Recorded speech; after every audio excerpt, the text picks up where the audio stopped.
जनों, प्रेम से बोलिए जय श्री सीताराम। आइए अब हम सुंदर कांड के उस महान प्रसंग को सुनेंगे जहां गोस्वामी तुलसीदास जी प्रभु श्री राम की असीम उदारता का बखान करते हैं।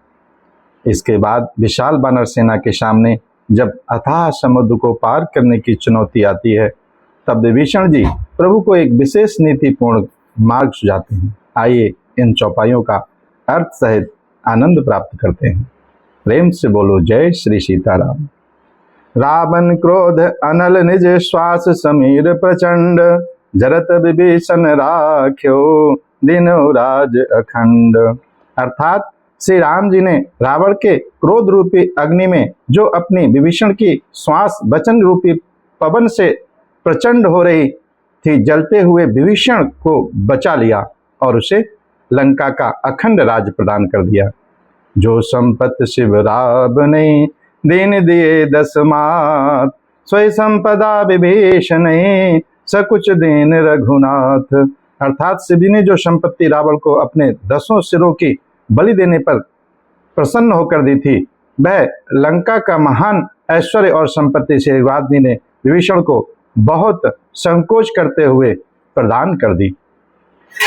अस प्रभु छाण भजहि जे आना, ते नर पशु बिन पूछ विषाना। निर्जन जानता है अपनावा, प्रभु स्वभाव कप कुल मन भावा। अर्थात ऐसे परम कृपालु प्रभु को छोड़कर जो मनुष्य दूसरे देवताओं या सांसारिक आसक्तियों को भजते हैं, वे बिना सींग और पूंछ के साक्षात पशु ही हैं। अपना सेवक जानकर विभीषण को श्री राम जी ने अपना लिया और प्रभु का यह सुंदर स्वभाव वानर कुल के मन को बहुत भाया। उन सर्वज्ञ सर्व उर्वासी, सर्वरूप सब रहत उदासी।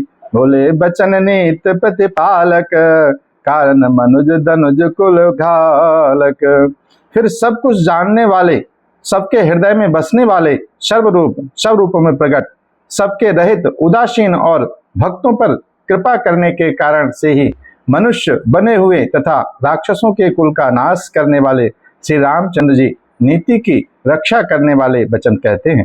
सुन कपीस लंका पतवीरा, कही विद तरह जलद गंभीरा।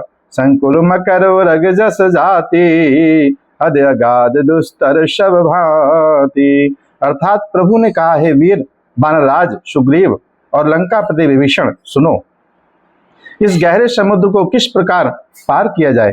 अनेक जाति के मगरमच्छों, सांपों और मछलियों से भरा हुआ यह अत्यंत अथाह समुद्र पार करने में सब प्रकार से बहुत कठिन मालूम पड़ता है।